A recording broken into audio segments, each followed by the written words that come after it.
नमस्कार, स्वागत है आपका न्यूज रूम पोस्ट में। मैं हूं आपके साथ रोशनी सिंह। कुछ अलग सोचने और करने वालों के साथ समस्याएं आती हैं। चेवांग नॉरफेल के साथ भी वही हुआ। उन्होंने हजारों फीट की ऊंचाई पर बसे लद्दाख के गांव के लिए जल संकट का समाधान निकाला। तब किसी ने चेवांग का यकीन नहीं किया था। सब बोलते थे कि वो पागल हो गया है, लेकिन चेवांग को खुद पर पूरा यकीन था। वो रुके नहीं, कोशिश जारी रखी। फिर एक दिन वो कर दिखाया जिसने सोचा भी नहीं था, जिससे चेवांग भारत के आइसमैन कहलाने लगे। उन्होंने बहुत आसान तरीके से 15 आर्टिफिशियल ग्लेशियर बना डाले। इसका पानी गर्मियों में खेती किसानी के काम आने लगा। इस अकेले शख्स के कारण लद्दाख के गांव में खुशहाली का रास्ता खुल गया। जो लोग कल तक बवाल कहते थे, उन्होंने ही चेवांग को सिर आंखों पर बैठा लिया। साल 2015 में चेवांग को पद्मश्री पुरस्कार से नवाजा गया। उस पर फिल्म तक बन गई। चेवांग नॉरफेल का जन्म 1935 में हुआ था। वो लेह के साधारण से परिवार से आते हैं। लोग उन्हें आइसमैन के नाम से जानते हैं। वो साइंस के विद्यार्थी थे। चेवांग श्रीनगर में अमर सिंह कॉलेज गए। 1960 में उन्होंने लखनऊ से सिविल इंजीनियर में डिप्लोमा कोर्स पूरा किया। उसी साल जून में चेवांग की लद्दाख में Jammu Kashmir rural development department में नौकरी भी लग गई। साल 1995 में रिटायरमेंट के बाद भी वो थके नहीं और न ही रुके। चेवांग ने लेह को करीब से देखा था। वो वहीं पले बड़े थे। लखनऊ से पढ़कर जब वो दोबारा वापस लौटे तो इलाकों के किसानों को परेशान पाया। बुआई और फसल के लिए उन्हें अप्रैल मई में पानी की जरूरत पड़ती थी।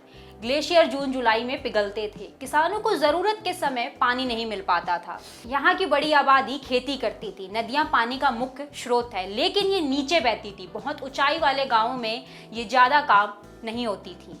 सभी रास्ते बंद दिख रहे थे। फिर चेवांग लगातार इस समस्या का हल खोजने के लिए दिमाग लगाने लगे। दिन रात जब कोई एक ही चीज के बारे में सोचता है तो आइडिया आ ही जाता है। चेवांग नॉरफेल के साथ भी वही हुआ। एक दिन चेवांग ने देखा कि उनके घर के सामने लगे नल से पानी गिर रहा है। कुछ देर में ये बर्फ बन जाता है, ठीक ग्लेशियर की तरह। बर्फ वही पानी बना रहा है जो पेड़ के पत्तियों की छाव में था। बाकी तेजी से फैलकर बेकार चला जा रहा है। तब उनके दिमाग में आइडिया आ चुका था। चेवांग ने सोचा, क्यों ना पहाड़ से जो नदी की मुख्य धाराएं आती हैं, धीमा करके एक जगह स्टोर किया जाए। इससे वो एक ग्लेशियर जैसा बन सकता है। इस तरह उन्होंने इस पानी को डाइवर्ट करके छोटे छोटे डैम में जमा किया। इससे पानी फ्रीज होकर बर्फ बना। गर्मियों में ये पानी पिघलकर कृषि में काम आने लगा।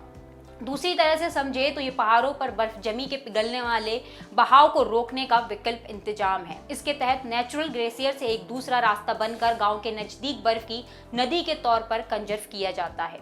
गर्मी में किसानों की खेती में काम आता है। दरअसल सर्दियों में लद्दाख में कड़ाके की ठंड पड़ती है। इसके चलते सर्दियों की फसलें नहीं होती हैं। इस दौरान जो भी पानी बहता है वो बेकार चला जाता है। नॉरफेल ने बर्फ के तौर पर सर्दियों में बेकार हो जाने वाले पानी को बचाने की तकनीक खोज ली।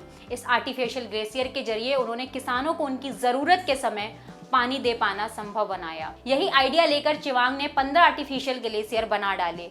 शुरू में लोगों को यकीन नहीं होता था कि वो हंसते थे, कहते थे ये पागल है, क्यों ऐसा कर रहा है। उस समय किसी के दिमाग में नहीं था कि किसान का बेटा ऐसा काम करके दिखाएगा। चेवांग जब छोटे थे तो ये समस्या नहीं थी। उनके सामने नदियों में इतना पानी आ जाता था कि माता पिता कहते थे कि 4 बजने के बाद उधर नहीं जाना है। लेकिन ग्लोबल वार्मिंग के कारण बाद में स्थिति बदल गई। चेवांग ने पहले आर्टिफिशियल ग्लेशियर 1987 में बनाया था। तब से वो 15 ऐसे ग्लेशियर बना चुके हैं। किसानों को गाँव के पास ऐसे ही ग्लेशियर का पानी वक्त पर मिलने से स्थितियों में बदलाव हुआ।